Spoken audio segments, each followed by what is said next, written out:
Hello, hey boomer listeners.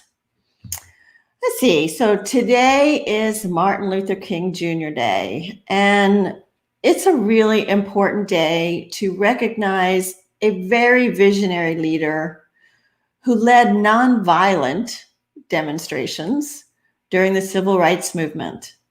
And I think it's so important for all of us at this time in our nation's history to be inspired by leaders like Dr. King, who led us to see greater potential, to see possibilities, and to denounce the violence that we're seeing and believe in the possibility of America.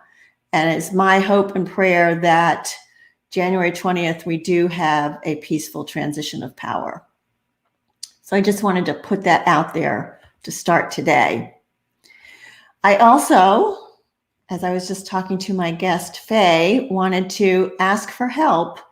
My phone has apparently been hacked. I am getting non-stop text messages faster than I can block or delete them. And I'm getting phone calls that I'm blocking and deleting, but I cannot seem to stop them from coming in, especially the text messages. So I just have my phone turned off now if anyone tries to text me.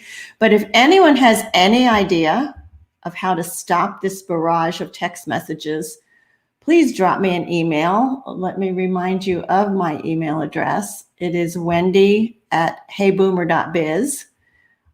So let me know if you have any ideas on how to stop this annoying text message stream that I'm getting. All right, so now onto the good stuff. Last week, we talked to our guest about writing our own books or having one ghostwritten for us. And today we're going to learn about good storytelling. And I emphasize the word good because a powerful story, a powerful good story can make so much difference in how it is received and how you can inspire your audience to take some action that you want them to take, to listen, to think about the services that you're offering. So I'm sure that we all have stories, favorite go-to stories that we like to share. You might want to take some notes during this conversation to learn ways that you can actually improve those stories and to make them more interesting for your audience. And so that your friend or your spouse isn't saying, yeah, I've heard that one already.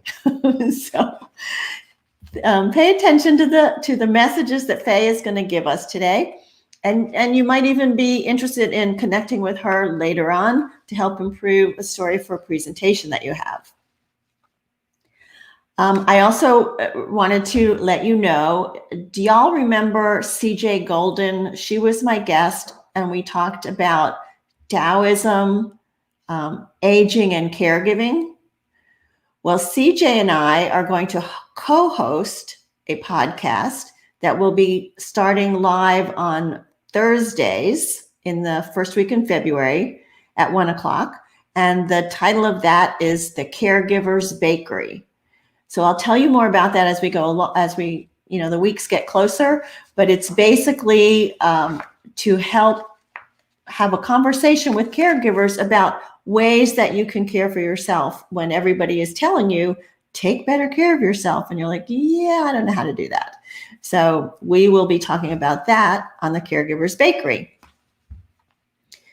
Just a reminder that you can find the recording of this show on many of the podcast channels, Spotify, Apple, Google. So if you have friends that you think would benefit from hearing about this conversation that I'm going to have with Faye Fulton today, please be sure and share the link or just point them to the podcast channels and they can download this episode. And we love to see your comments, and hi everybody that's saying hi, and thank you for your comments about my cell phone. I know this is really annoying, but we will get it resolved. Hi, Faye. Hi, Wendy. Let me take a moment to introduce you, okay? Oh, fine. So Faye Fulton is CEO and CSO, which I love. CSO is Chief Storytelling Officer of a boutique consulting firm specializing in one particular area of communication, business storytelling. Faye has spent more than 2 decades diving into the art and science of storytelling so that she can help others find, craft, and perfect their stories. And today she has a proven process that she can guide you through, and hopefully she'll share some insights with us on this call. She's a sought-after speaker, 22 years of experience delivering keynotes at conferences, association meetings, and business events, and she has conducted workshops in all 50 United States. So Faye, I am so glad that you agreed to be on the show today. Thank you for inviting me, Wendy. I'm delighted to be here. It's my pleasure. And Faye is becoming a new friend too. She's new to Greenville. Yes, I've been here a year and a half. During the lockdown. Yes, that's why it doesn't feel like I've been here a year and a half for the I bet. crazy year. So Faye, you have a really interesting backstory of kind of how you became enmeshed in storytelling in your childhood. So would you share that with the audience? Yes. In fact, right now, I feel like I've come full circle because I got started and got interested in storytelling so early in life. And now that's my career, business storytelling. So I think it's been quite an amazing journey. But my father was a corporate bigwig. He was high up there, and he got an amazing promotion. So before I was 6 years old, my family and I moved to Italy. I grew up in Italy. Nice. And, oh, yeah, I wouldn't trade my childhood with anyone else. It was an amazing childhood, and I just loved it. But that's where I got interested in storytelling.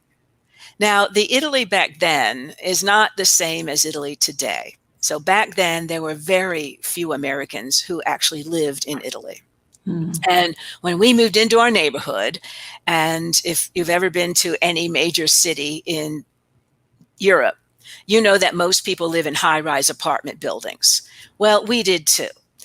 Our neighborhood was actually 3 apartment buildings. And when I moved in, I was the only American girl in the entire neighborhood. And that's because my sisters were very different from me. I was the tomboy, and I was always outside. I was always playing. I met everybody very quickly. Anyway, one of the people in my neighborhood was a retired opera singer, and she was also a contessa.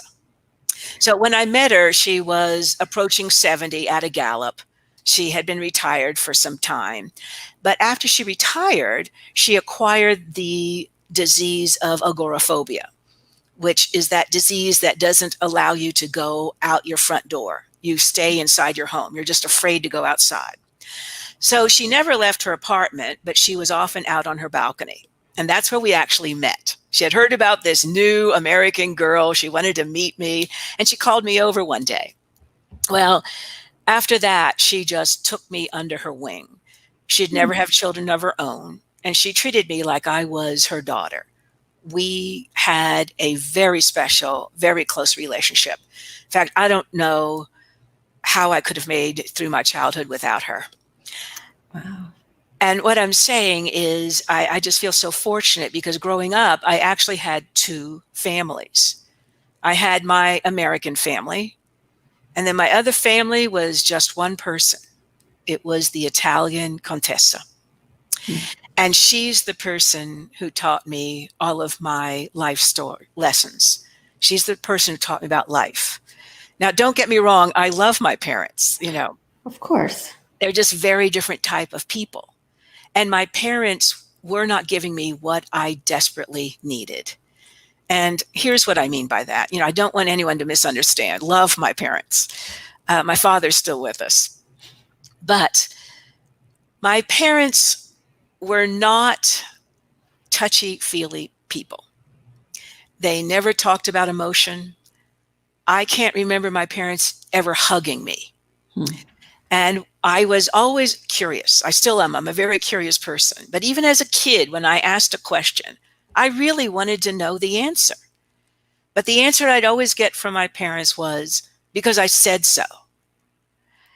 And the other way we interacted, my parents did not talk with me. They talked at me. Mhm. Dinner's at 7, be home. Have you done your homework? We're leaving early tomorrow. So I just wasn't getting what I really craved. But when I asked the Contessa a question, even if it took an hour to answer, she would answer my question. But she was just so different from my parents. Like most Italians, she was very gregarious, very passionate, very open. She taught me about all sorts of things. She taught me about music, about fashion, about architecture, about cook. She taught me how to cook. She taught me how to sing. Just unbelievable. But how I got interested in storytelling is through her, because, like I said, when she retired, she never left her apartment. And so her friends came to her. Now, her friends were all these wonderful performers, dancers, musicians, comedians, singers, and these were incredible storytellers. Now, these were also people from all over the world. They spoke different languages. They were from different backgrounds, different cultures. And when they told their stories, I just learned so much about the entire world. You can imagine. You can imagine. It was just an incredible environment. Oh, it sounds like it. And as a young girl, to be the way you're describing it, to be seen by all of these people, like the Contessa and these great singers and performers, to be seen, not just managed like a small child. Oh, it How was awesome. amazing. These people were incredible. So we were always involved in story. But then something else happened to me. So when we lived in Italy, my father would take a vacation every other year. So he would save up his vacation time. And when he did that, he had the entire summer off. So we would come to the United States to visit my grandparents. So the first time I remember meeting my grandparents, of course, they knew me as an infant, which I didn't remember any of it. But the first time I remember meeting my mother's parents, who lived in Texas, was when I was 8 years old. And my grandfather was retired then. But unlike my parents, my grandfather was a creative person. And when he retired, what he did all day long, he walked around with a paper pad. It was the kind of pad that had the spiral on the top. Mm-hmm. And he wrote stories all day long. Uh-huh. It Wow. was amazing. I'd never met him. I didn't know anything about him. And I didn't know he was a storyteller. No one ever told me about that. But my grandfather's stories were very, very different than the type of stories we told in Italy, because they had a twist to it. My grandfather's stories had to rhyme. So he and I would spend hours together rhyming his stories How and fun, working on though. his stories, because my sisters weren't interested in that, but I was. And then every night after dinner, we'd still be at the dining table. And after we finished dinner, my grandfather would share with all of us the story he had written that day. And they were wonderful. Most of them were hilarious. So I was just at a very early age, I was inundated with story and just was fascinated, just loved it. What a wonderful opportunity and experience for you. Wow. So, how did you take all of that, which could have just been a love, and recognize there was a real need for this in the business community?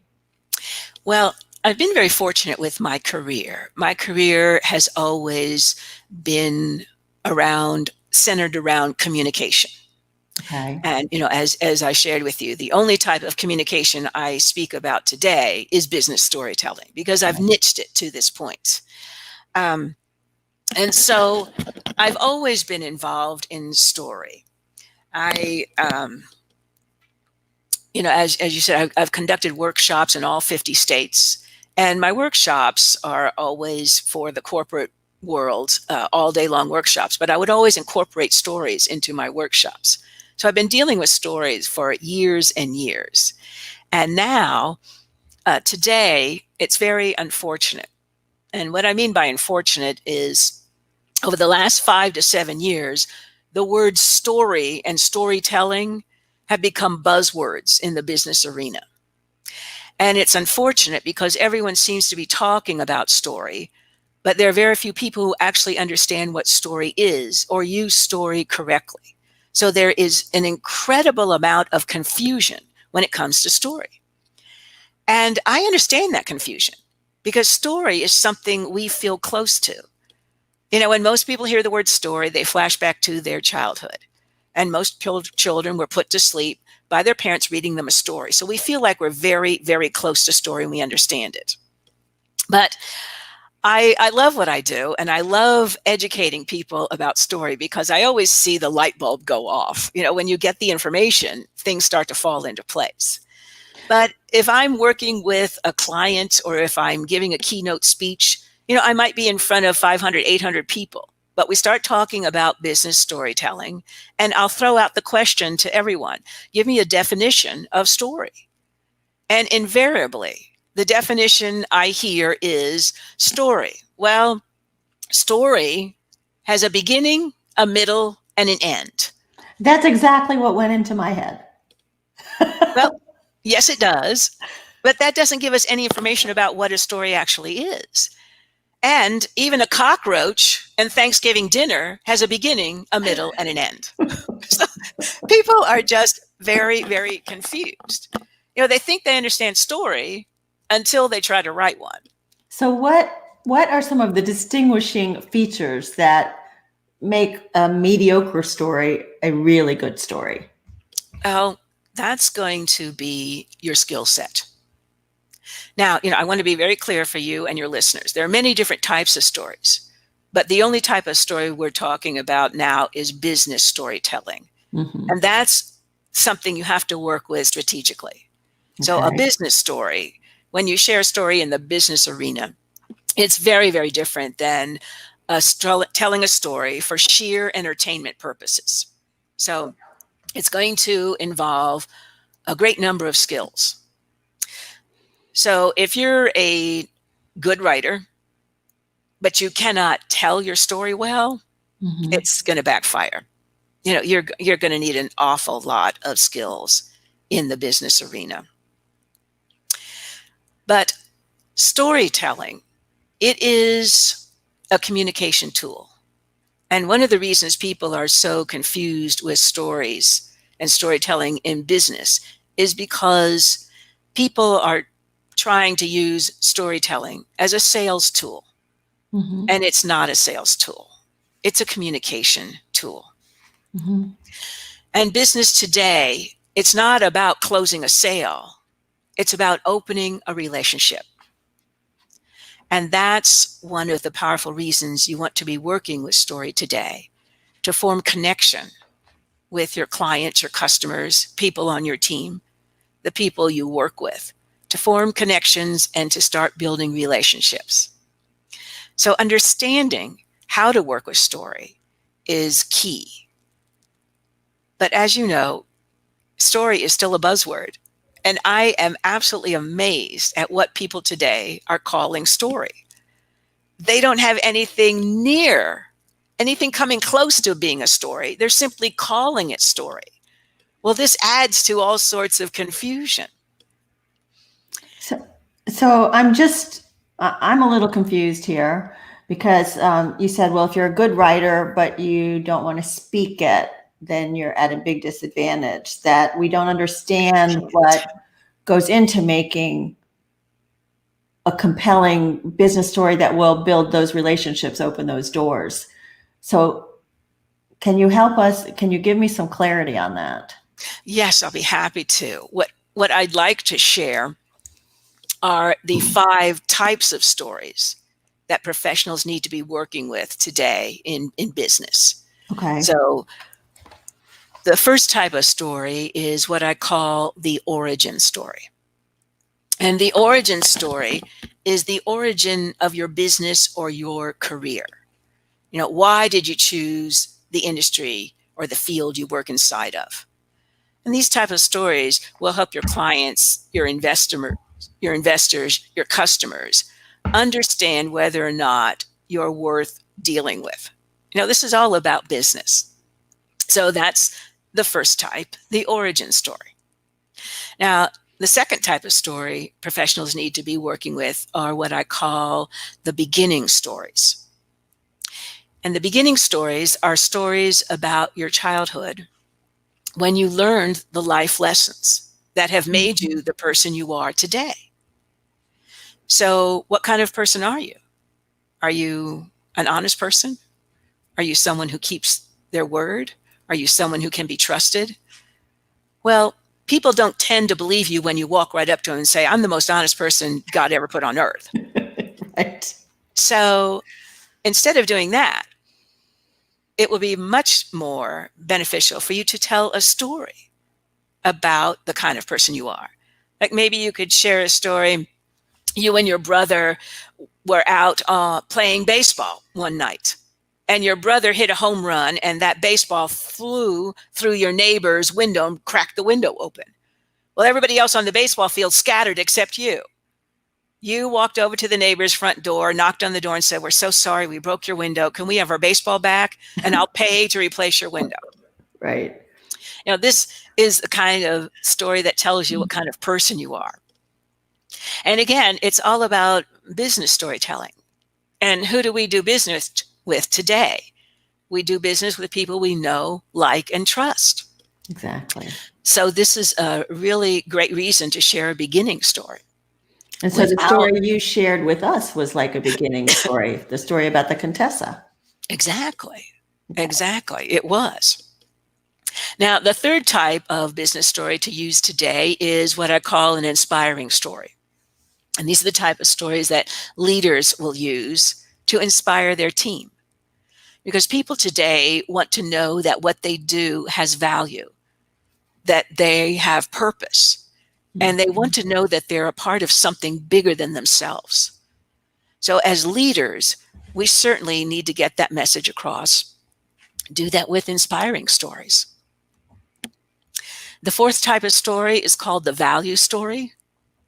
And these are stories that are going to convince potential customers and clients that your product or your service has value.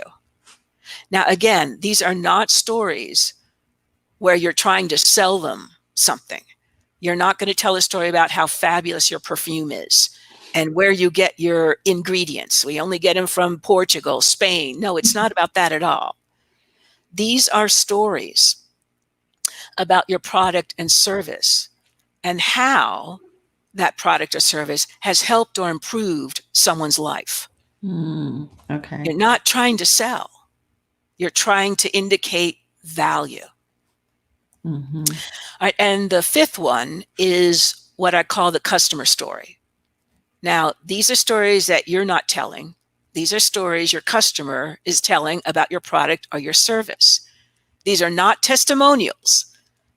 They're not testimonials, people saying, oh, how wonderful it was. It made all my clothes white beyond compare.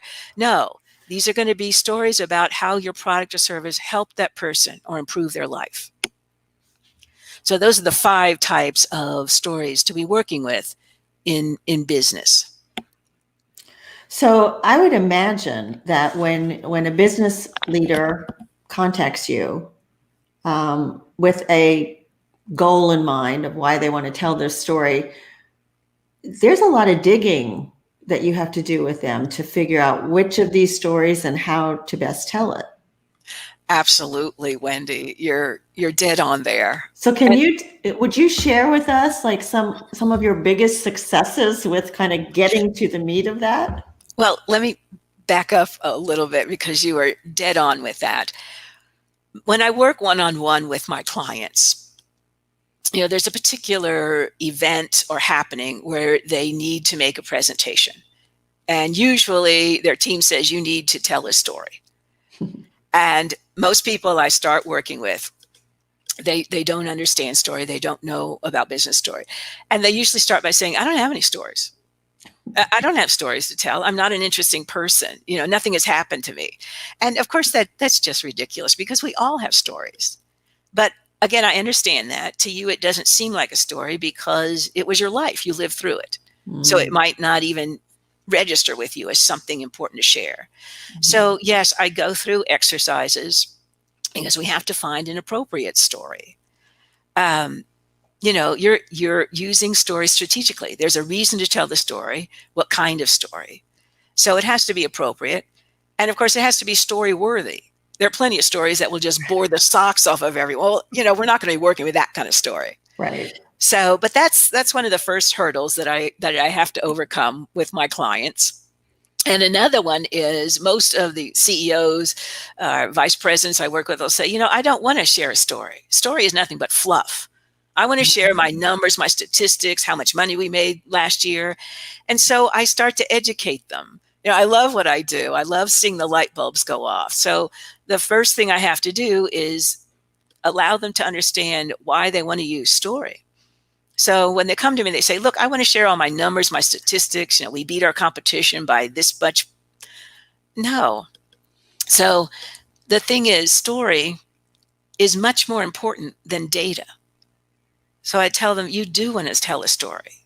You're not going to want to share your data because, for one thing, no one's going to remember all those numbers and statistics. But here's the real reason. Your story is more important than data, because data can only be understood within context.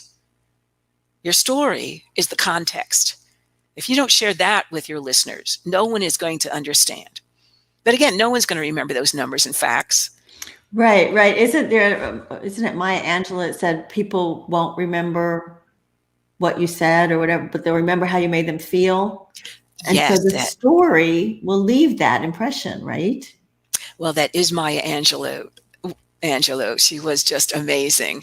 Yes. Well, that's one of the reasons that story is so powerful, because story includes emotion. Mm-hmm. And that's what she was alluding to. People remember how you made them feel. Yeah. If you cannot connect with your listeners on an emotional as well as an intellectual level, you're not a storyteller. You're a lecturer. Mm. So if you leave out emotion, you don't have story. Yeah. Yeah, but that's what we were starting with. So many people are just really confused and don't understand what story actually is. Now, let me share an example with you and your listeners. Please. Here's an example. What if I shared this with you? She put on her emerald green dress, stepped into her black stiletto heels, selected the perfect hat for the occasion, strapped the kids into the backseat of the car, and drove off toward downtown. Now, when I was sharing that with you, you weren't simply sitting there listening. Right. This is one of the reasons story is so powerful. You were creating an image of that woman inside of your mind. Absolutely. One of the reasons story is so powerful is story is co-created. Now, your image will never match my image. Now, when you were listening to that, what kind of hat did that woman place on her head? When I was listening, it was one of those great big, I can't show it all here. One of those great big hats, the black bow around it. It was gorgeous. Yeah, there you go. You had the image of the hat. And that's not the hat that I was talking about, because the hat that woman put on her head was a Christmas hat. Oh. That day she was driving her two daughters downtown to see the Christmas decorations. Oh. But it happened in your mind. It did. That's why we remember stories, because every human will have that picture of that story inside of their head, and we will remember stories. Which now, also helps me, also helps me understand why she put the kids in the car, because I was thinking in her stiletto heels, and why is she suddenly throwing the kids in the car? Yeah, your mind was already starting to right. work with that. Well, but I want to be very clear with you and all your listeners, because what I shared with you then is not story. it doesn't come anywhere close to being story. Now, it could be story, but it's going to take an awful lot of work. What I shared was simply a series of events. That is not story. That's just one of the examples of what people are calling story. They don't actually have a story. So yeah, there's a lot of educating I do when I start working with the people that I consult with, because I want them to thoroughly understand story. So we have a lot of work to do. Oh, I can imagine. And then when you're trying to help them come up with a story that relates to the business or the speech that they're going to give, does the story just have to be a business story, or are they supposed to bring something from their personal life, that happened not related to the business? Well, that's one of the reasons I love my work. Every story is unique. So I'm never bored. So of course we have to start with the situation. Maybe the CEO is giving a presentation to investors. Maybe he's just giving a presentation at a dinner. He's going to stand up and share something after dinner. So every situation is unique. So the answer to that is always going to be different. But you want to start with, what do you want your listeners to be thinking and feeling after your story? In business, you need to know why you're telling the story. Yeah. It's not to entertain people. There's a specific reason you're going to share a story. So Faye, do you help them weave the story and build the whole presentation as well? I definitely work with their story. Now, everyone I work with must tell a true story. We're not going to be making things up, because I refuse to work with people who want to make things up. I will bow out. No, it's a true story. You need to communicate the type of person you are. This is a true story that we're dealing with. So when I work with clients on a consulting basis, they will write their story, but I will thoroughly edit it, and I'll critique it, and I'll work with them until they're comfortable, until it's a very, very excellent story. I imagine there's some vulnerability that they have to deal with as well. Like, wow, these are my coworkers, these are investors. I mean, how vulnerable do they feel comfortable being telling these stories? Exactly. That's one of the processes we have to go through, because of course every person is different. But I will point out to them, a lot of CEOs leave out humor. Well, you're going to have to captivate your listeners. That's the mark of a great story. There's a big difference between a story, a good story, and a great story. And I always assume that people want a great story. Well, you're going to need a great story to be competitive in today's workplace. But yes, we're going to have to start where they are. But as I was mentioning, most people leave out humor. Well, you don't ever want to do that. Doesn't matter how dark your story is. You want to include humor, and there are certain points where you need to do that. But yeah. Yeah, and I would always say, I'm a terrible joke teller, though. I worked with one CEO, and she said, I don't have a sense of humor. I never know when someone's telling me a joke. I just laugh because everyone around me is laughing. I thought, oh boy. So I was like, well, that's interesting.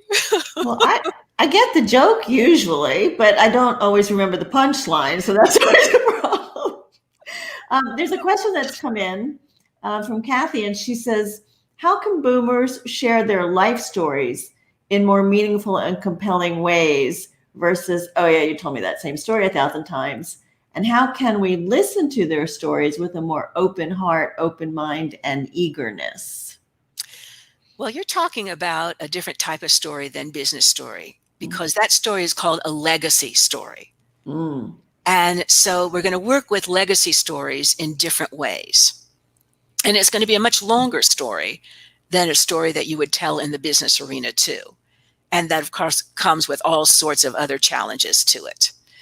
As far as being more open to listen, I really don't have any kind of answer for that. I'm always very intrigued when someone says, okay, I'm going to tell you a story. and it won't take you very long to figure out whether or not you want to be listening to the story. So it's either going to captivate your listener, and that's a big challenge. You've got to keep your listener with you from your first word right through the very end, or it's not going to be a good story. So that's interesting that you said legacy stories are longer. Is there a correct length for a business story? No. Now, you don't want to go much over 5 or 6 minutes. But again, every situation is unique and it's going to be different. But you don't want to drone on and on. Most people are going to lose their listeners. Mm-hmm. And, attention spans today, they're very, very short. So you might have been able to keep them with you 20 years ago, but today you just can't. So keep it about 5, maybe 6 minutes. Yeah. And I think, Kathy, again, to go back to her listening question, it's not always easy, especially when you're in a big audience and, there's a lot of distractions. But I think when you're talking to somebody one-on-one, we tend to get into this habit of thinking about our answers or our next question or how we want to respond. And if we can slow that down enough, like I love to do with my guests, and just hear what you're saying, and that will compel me to be like, oh, well, now I'm curious, like you're curious, Faye, so tell me more about that. So maybe that's an idea, Kathy, to just stay curious and listen to what they're saying and think about, well, what does that mean to me? So just a thought. So a success, Faye, tell me about one of your clients that maybe it was the one who had no sense of humor, but one of your clients who thought, oh my gosh, this is going to be a challenge, and their story turned out to be very successful. Well, several years ago, I worked with a woman who opened a bakery. And her bakery was really having a tough time getting off the ground. She was afraid she might have to close it. So she heard about me through a friend and contacted me. And she had a website. And on her website, she said, here's our story. And her story was what a lot of people think business storytelling is. Her story was something like, I opened this a year and a half ago, and we decided we would focus on women. And we offer cakes, we offer pastries, we offer cupcakes, we offer croissant, we offer coffee, we offer tea. And that is what we call a data dump. That's not a story. It's not anywhere near a story. It's a data dump, and people aren't going to remember that. And it's not going to get many people's attention either. So I worked with her, and on her website, we changed it. So here's my story, and it was an actual story. And her story, why she wanted to start the bakery, was absolutely wonderful. She grew up in Honduras, and her grandmother had a little cart that she would wheel around the city, and she sold one muffin. But this muffin was incredibly delicious. That's all she sold, was this one muffin.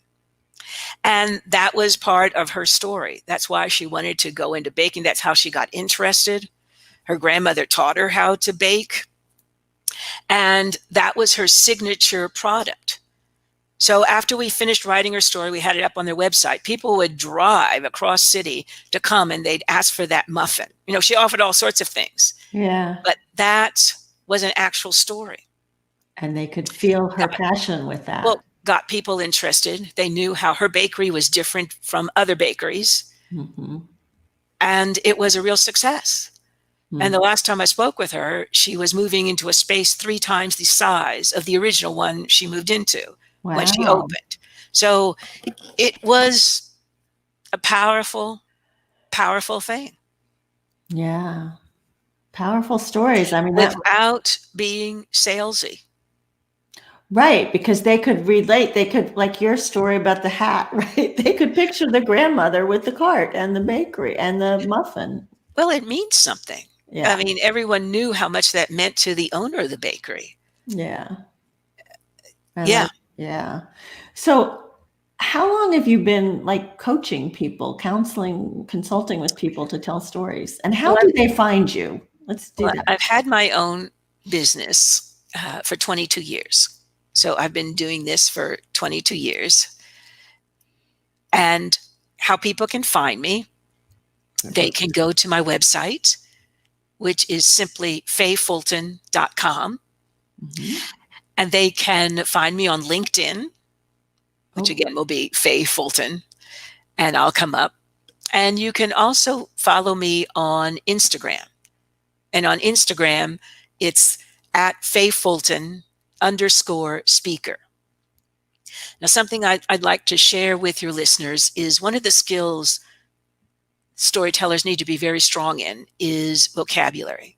Storytellers need a vivid vocabulary. And what I'd like to share with you is on my Instagram, every Tuesday, I share a vocabulary word, and it's a storytelling technique. And what I mean is I share my definition of the story, of the word. You won't find that definition in any dictionary. It's my definition of the word. okay. So sometimes when you're telling a story, you'll use the word, but other times, instead of using the word, you simply share your definition of the word. So if you follow me on Instagram, you'll see a vocabulary word every Tuesday. And that's the storytelling technique, because that's one of the skills people need to be very strong in. So you're helping. I know that I see you on Instagram all the time. I don't know how to use it that well, but yeah. So that's a nice little tool and tip for us. Well, storytellers need precise language and wonderful phrasing. You know, in your story, you could say, I lost my self-confidence. But in your story, you could also say, my confidence showed up dusty and moth-eaten. Ooh. There's a huge difference. And which one do you think your listeners will be more interested in hearing? Yeah. Yeah. And you know what, Faye? Thank you for that example, because when I think about business stories, I would think more clear, right? I lost my self-confidence, as opposed to what sounds more like something you'd read in a novel, but it is so much more vivid. Oh, it's so much more interesting. Yeah. And here's the thing, the neurological science about storytelling is fascinating. But the brain is always searching for something new and unique. And that's when you start to pay attention. So instead of just saying, I lost my self-confidence, if you deliver that message in the other form, your brain's going to go, oh, because I never heard it like that before. Right. I Oh, never I heard like anyone say, my self-confidence showed up dusty and moth-eaten. It's the same message. We know what we mean, but it's so much more interesting. And you'll get your listeners' attention. And so much more fun for the speaker, too. Oh, I think so. Yeah. So, Faye, I always like to end my interviews with a quote from C.S. Lewis, where he said, we are never too old to set another goal or dream a new dream. So my question to you is, what are your dreams for the next 6 to 9 months? Well, 2020 was such a strange year for everyone. So for 2021, I am just waiting for live speaking engagements. You know, as a keynote speaker, I speak in front of large groups of people at conferences, associations, meetings, and I just can't wait to get back out there again, because Zoom is just a whole different ballpark. It's just not the same at all.